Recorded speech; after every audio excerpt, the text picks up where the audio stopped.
G'day, welcome back to another episode of TOGL. Well, you can hear that wind whistling and howling outside, and it hasn't let up for weeks now. I haven't been able to get a lot done over the last few weeks just due to the wind and the rain. And in those few days where I can get out there, and not even a few days, but just a couple of hours here and there, I'm not going to set the camera up because it's been so windy. But I will get a little bit of footage pulled together for you. I'll show you a little bit of some of the stuff I've been doing outside, and I might get an hour or two done this afternoon. It's just really untidy weather. Anyway, one thing that I did say that I was going to show you a while back was this fan right here. Now, I'm sure you've all seen them on Facebook and on the internet and whatnot, and often wondered whether they're gimmicky or how well they actually work. Well, they actually work pretty damn good, and I want to show you. So basically, these are just, it's like a heat sink, like a radiator, with the blades, and there's two motors. Now these motors, the wire comes down to like a little heat sink or something in here that generates electricity. I don't know how it does it, but the heat, this is all metal, and the heat transfers up through the metal, heats up this little component in there, and that's enough electricity to spin these, and that will then push the hot air around, and it does, it works fantastically. So I've set up a little bit of a fire in here ready to go, so I'm going to light that, and we're just going to have a quick look at how long this takes. I'll put it into like a fast forward, but with a little counter. I think I'll be able to do that. If not, I'll just tell you how long it's taken. But yeah, we'll get this lit and we'll see how long it takes. And I should have my phone so that I can use the stopwatch and time it.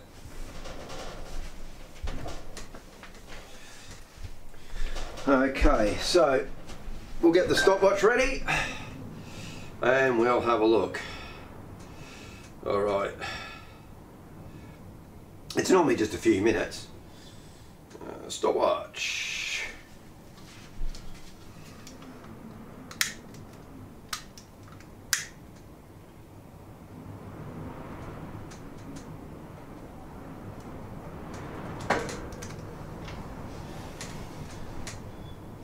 All right, and we're away. So we'll give this a few minutes.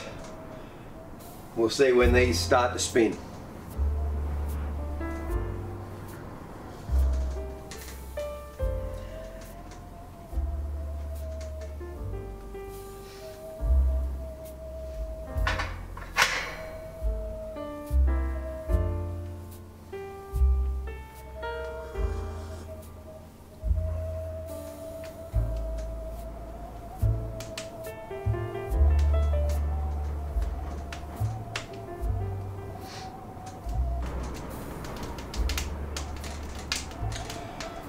So that's been 3 minutes so far, so not terribly long. Obviously it's going to depend on your fireplace, how quickly your fire gets started as well. You know, I'm using good dry kindling, so it started quite fast.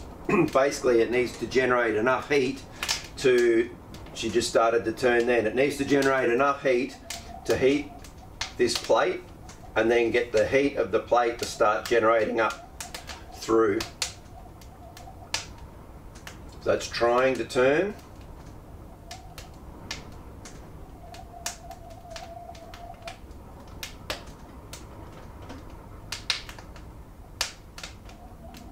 And there it goes. So that's 3 minutes 50 seconds. So call it 4 minutes. Within 4 minutes the fire's generating enough heat and that's kicked in. No electricity needed, so just amazing. And obviously as it gets warmer it will spin faster, and yeah, it does blow that air around.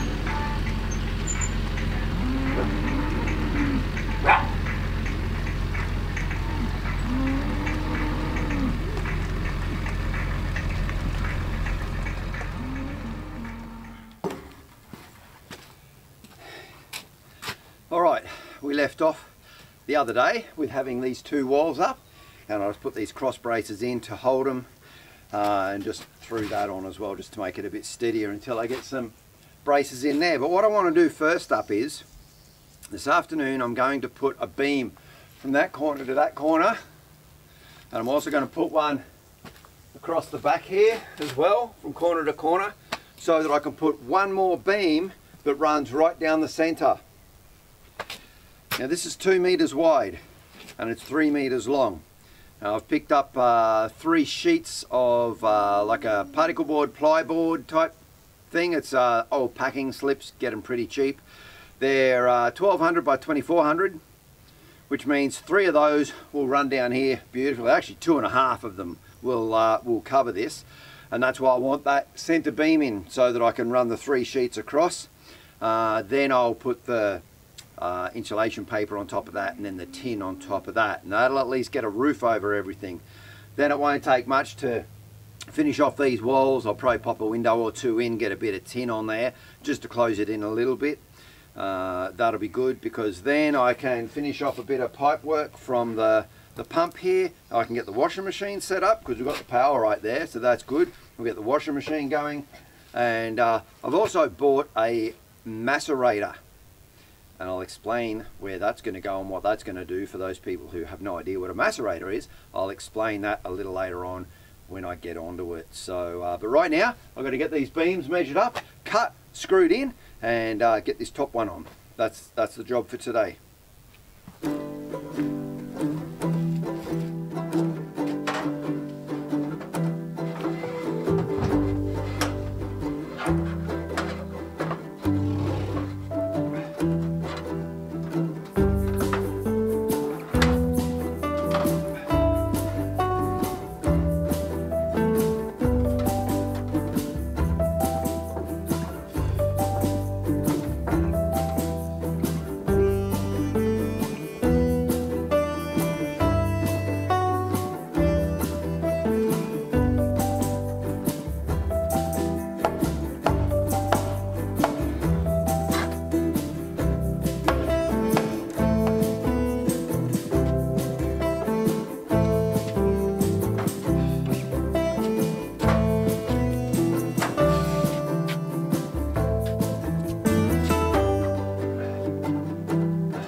Now, because I'm going to lay the sheets across this way, the sheets are 2400 long, this is 2000 wide, the sheets are 1200 wide, so what I'm going to do is, as they come down, I'm just going to put a couple of little cross beams in here at the 1200 mark, so I've got something, a nice wide strip to screw onto.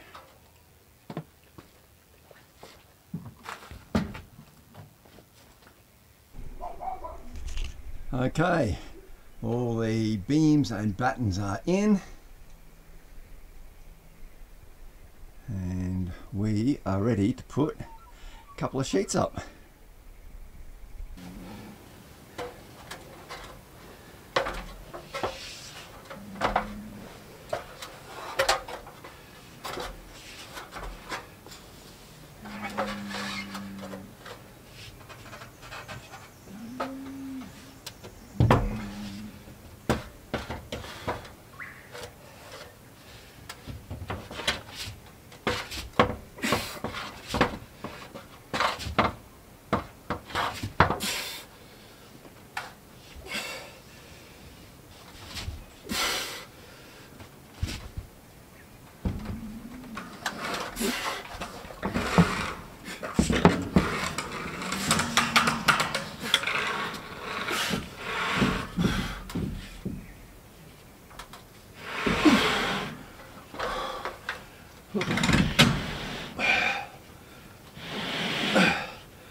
That was tough. Whew.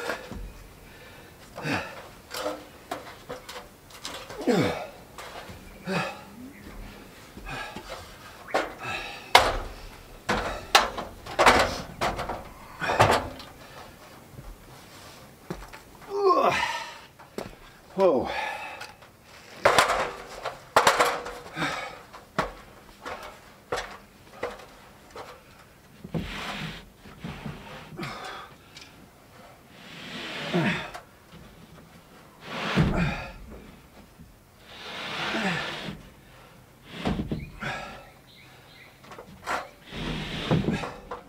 So what I got to do to get this edge to line up on there is I just need to lift that edge of the tin up, just unscrew it, because I actually designed it to slide under the other piece of tin, then it'll be on line, and then I can get that one in.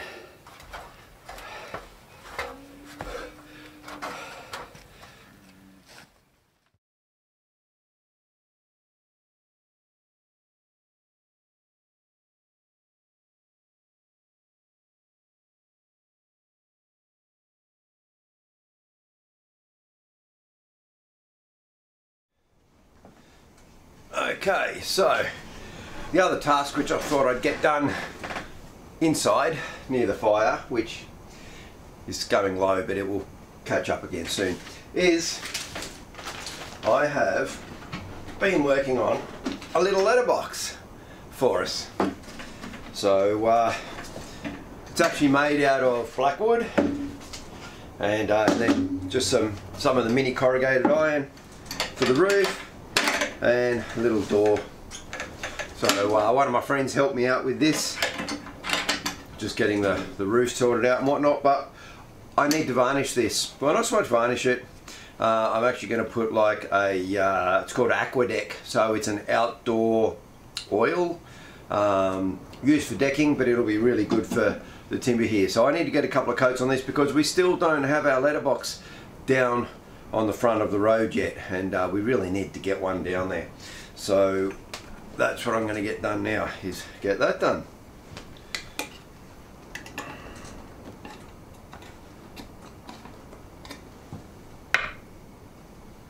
Normally you would do this in a shed or a garage, but given that I don't want to head down the bottom to the shed, which is full at the moment anyway, we don't actually have a garage, I'll just get it done in here and be extra careful while Kay's at work.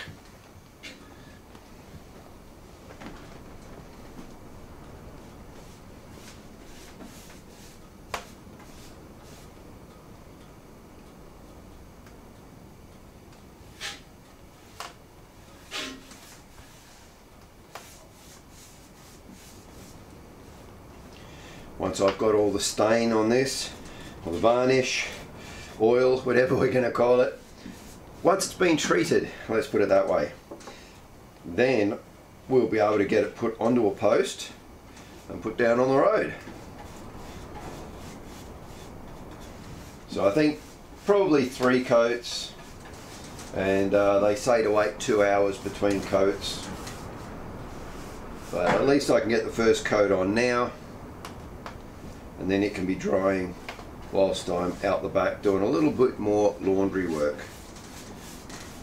I need to do the planning on exactly where the pipework is going to go for that macerator, because once I take the water offline to put those walls in, I don't want to have to connect it back up again until that wall's finished, and I don't want the water to be offline for too long. So a lot of planning, make sure that it happens quickly and efficiently.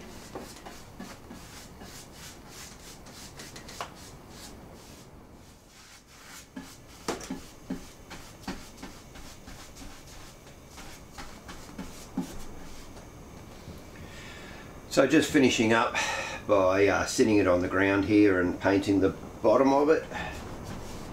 because even the underneath needs some protection.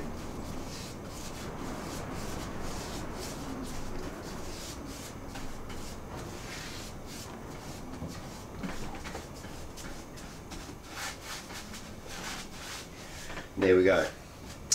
So I can leave this sit now for a couple of hours, then I'll give it another coat, and then tomorrow morning I'll probably give it a third coat. Then I'll get it onto a post and we'll go down and put it down along with the other letterboxes, because on our road the mailman doesn't actually come up and down the road because it's a dead end road and we're actually right at the end of that dead end. So everyone along the road has their letterboxes down at the intersection, so we've got to take this down and put it down at the intersection. So I'll do that in the next day or two. So now I'll get this tidied up, cleaned up, and we'll head out the back and we'll start to have a look at the pipework and the macerator, and I'll start to put a plan together on that.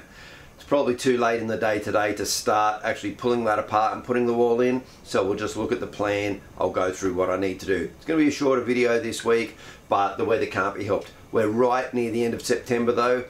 Any week, any day now really, this really horrid, windy, wet weather should be all over with. Generally from mid-June to mid-September is like the worst time. It's that real winter time with lots of rain and wind, and then sort of come the start of October we'll start getting beautiful weather. We're only a few days off that now, so I'm really looking forward to when that weather does come through. We'll hit daylight savings in a couple of weeks as well. Not that that makes much difference to us, but it is an indication that the days are getting a lot longer. From sunrise to sunset now is more than 12 hours, which is brilliant. I enjoy that, and the days are only going to get longer. So let me get this cleaned up, and I'll see you at the back at the laundry room in a second.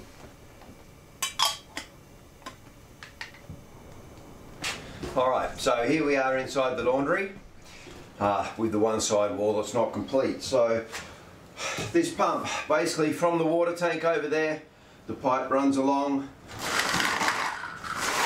comes up through here, so it'll come through the wall, come across, comes into the pump. Now from the pump the water comes up through here, and then I've got it into another T-end section right here. At the moment that T-end section goes out to the laundry, out to a tap. This T-end section I will actually straighten to face up. It'll come up on the inside, break into a T, and I'm going to have one end for the washing machine, and the other end will actually go back outside and become that tap, so that we've got a garden tap out there. Now the rest of it runs across and over where it connects into the cold water, and it also goes into the hot water. So where that goes across, and I haven't got anything to point with, no, so if you just follow this pipe along, it connects into brass. Now where that brass connects into the white wall, that's cold water going into the house. It also goes across into this brown coloured pipe, and then up and into the hot water system. Back out of the hot water system, and runs down in sort of that reddish colour and goes into the house. It also runs across to our laundry, our kitchen tap, which is over on the far side over there. And then you've got the copper coloured pipe, which is the gas coming from the gas bottles you can see over there. So it all looks a little bit complicated, but it works nicely. So the things that I need to do. I'm not so worried about this water at the moment. I want to work on the macerator this afternoon, having a look at that. So this is the macerator.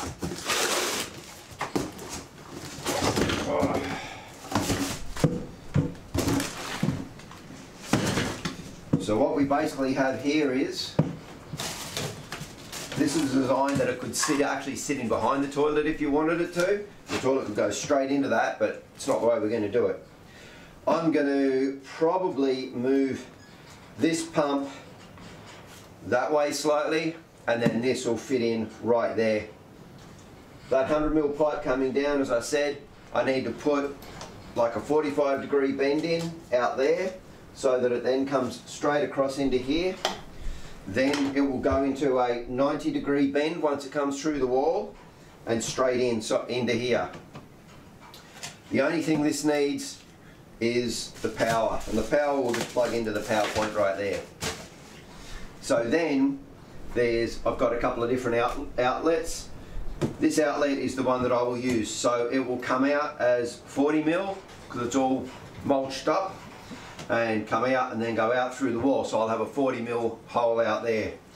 And then I will tap it back into that 100 mil pipe, purely because I've got the 100 mil pipe run, and why rip it up and put a 40 mil in all the way when I can actually just tap it back into that 100 and let it run down and go into the biogas system. So this is the little beastie that's hopefully going to solve a few of my issues that we've had recently, and that I need to get sorted out. So I'll start with the planning of that.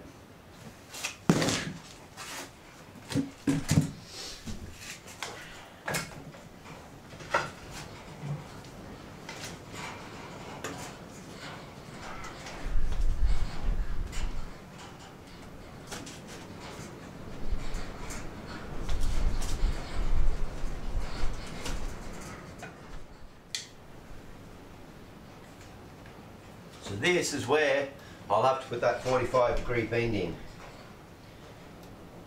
which means I will actually need to cut the pipe there. So tomorrow, when I'm ready to actually put this plan into action, the first thing I'll be doing is cutting that off there. That will then go on. So now I need to get the spare 100 mil pipe I've got, work out what that distance is going to be, and get that piece of pipe cut. If I can get all of this cut and ready, it'll just be a quick connection tomorrow.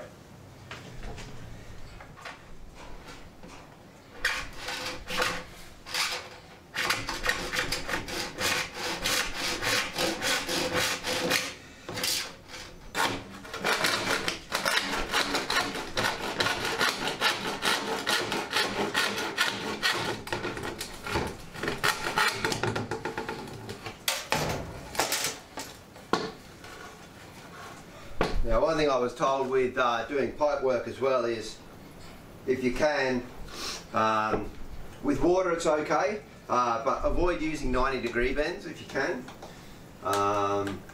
You'll just get a better water flow. I mean, through here it's not so bad, but if you really are relying on that pressure and you don't want things to block up, you want to go with using like 245s. To make up that 90-degree bend. So what I'm going to do is, so this piece will basically come in here, so that 45 onto there will go onto there like that, and then I'll put 2 more 45s to make the 90 to come into that. So I need to cut a small piece of pipe to go between the two of them. Now, like when you're gluing anything, you want to make sure that all your surfaces are clean. So, a piece of cloth here to clean this up.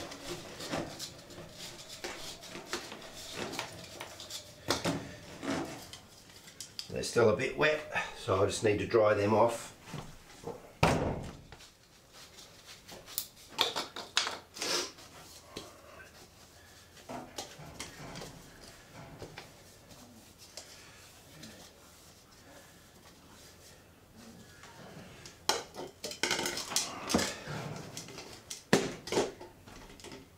Without throwing it in the dirt.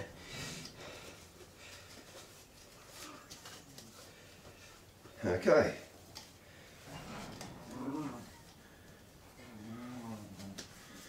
Because this is not a pipe that you want to leak. It's still very cold at the moment too. Now here. Okay. So for gluing these together, so that one will go into there, that one will go into there, and that's what will make the 90-degree bend to come in. Now, for this sort of pipe, we use a blue glue.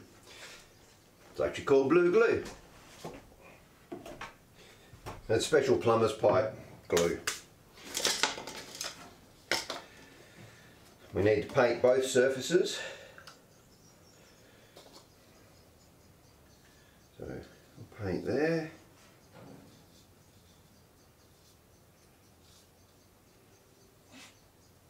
Like that. Dripping. It can be messy. inside of that. Like I said, it can be messy.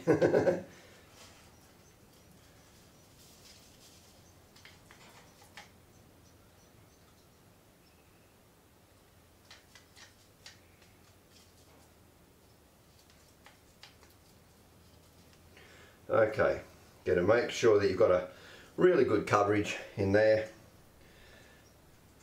and then we just fit the two pieces together. I like to give them a bit of a twist as I push them in. Okay, so they're seated in together nicely now. And now I can do the inside of this one. I'm also going to do this, the actual top edge there, because it will actually slide down and touch the other one. Sit that there for a second, and then this bit, and then fit these two together.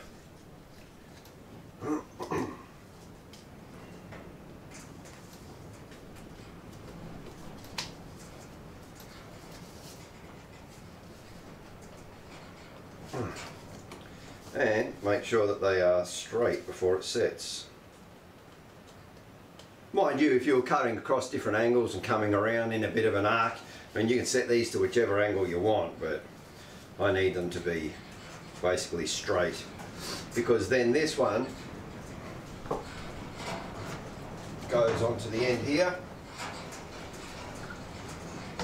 like that,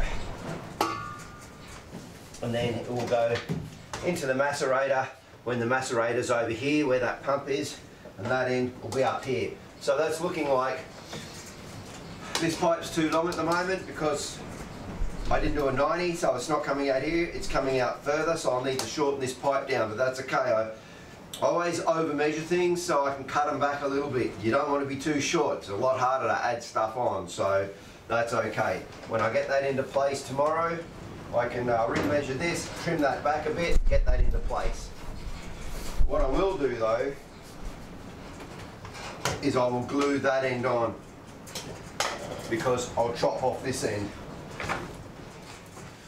Okay, so that is ready for tomorrow. And that can just sit over there for now. Although there is one other piece.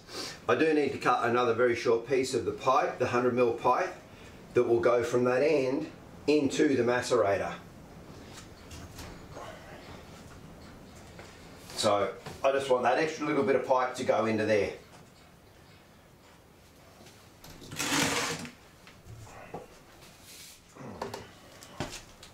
So this piece will be able to fit in there. That'll go around that flange and we'll be good. So I'll get this glued into there. Now for the outlet side, this is where I need to connect up the 40mm pipe and use the 40mm connections. Now this particular macerator has two other inputs besides the 100mm input. It's got a 40mm input here and a 40mm input here, and that's so that I could put, like, the shower water could go into there, the kitchen sink window water could go in there, so you know, you could use it like that. In a way you could almost use it like one of those incinerators, I guess. If you put the sink in there, scraps could go down and get blended in this as well, but I'm not going to do that, so I need to actually block these up. So they provide you with these caps, and then the caps just go over there and you put a ring clamp around it. So I'll get them on.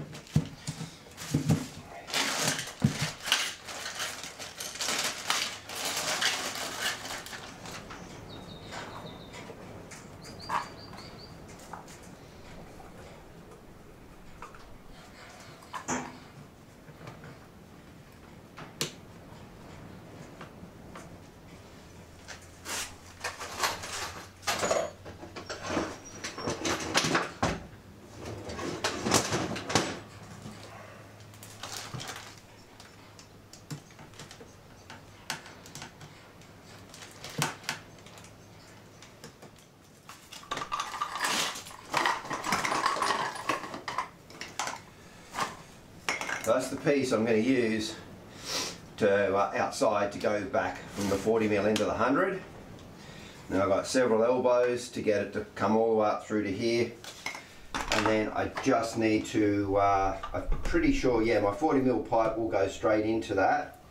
I've got that out there, so I'll go and bring that in and we'll start to cut that to size.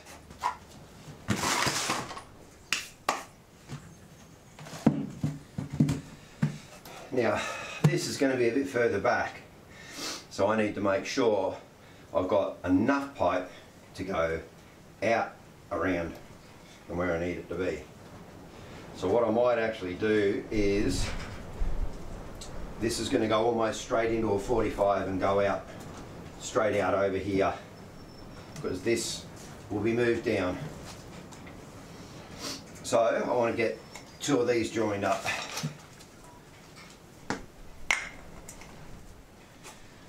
Now, this isn't just a macerator as in to blend up what goes through, it's also a pump. It can pump the fluid up to 8 meters I believe it was. It can pump it up 8 meters, which is an incredible amount of pressure. So for this smaller pipe, it needs to be high pressure pipe. And for high pressure pipe, you've got to use green glue. So we're using this PVC pipe cement type P for pressure, I guess, but yeah, it's indicated or signified that it's high pressure because it's green.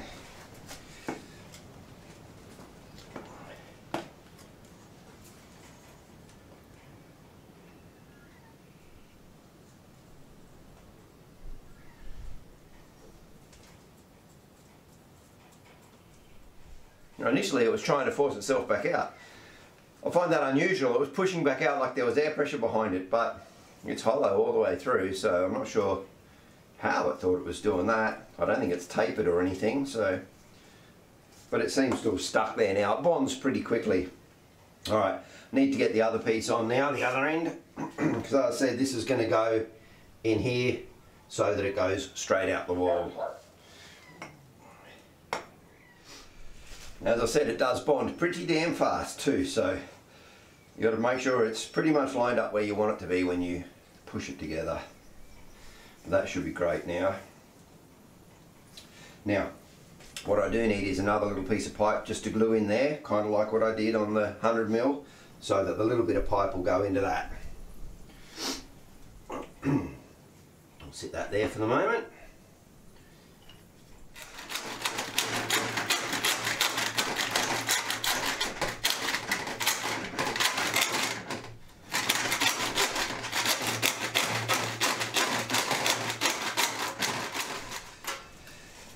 Yeah, so that will slide inside that there.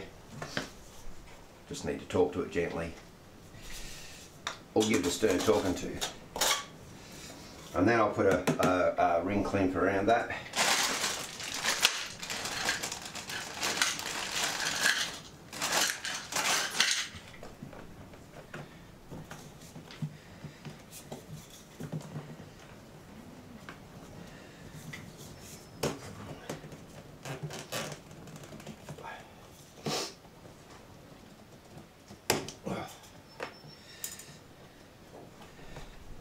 I think what I might need to do is I'll go get my heat gun, just soften this up a bit. It's so cold, everything's gone really hard.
Okay, so that's now nicely secured in there.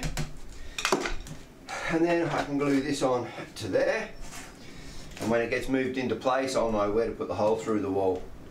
And I can finish off the pipe work out there tomorrow once I get the wall sorted out. So we'll just get this glued on for now.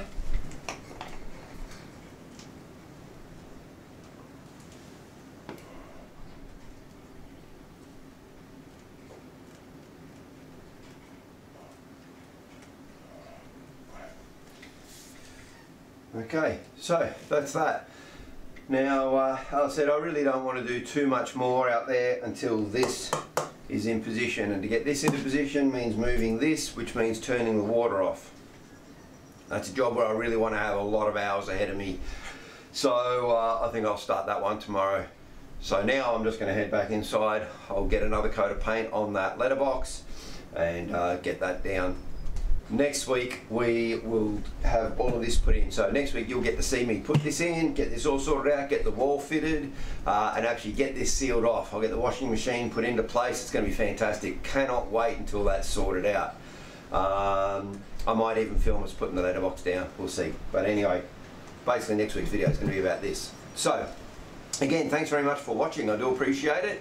Appreciate the support, and I really like the fact that you like the content, even though some of it, like today, gets a little bit boring. So until next Friday, you stay safe and take care. Have a great weekend. I'll see you guys next Friday. Cheers.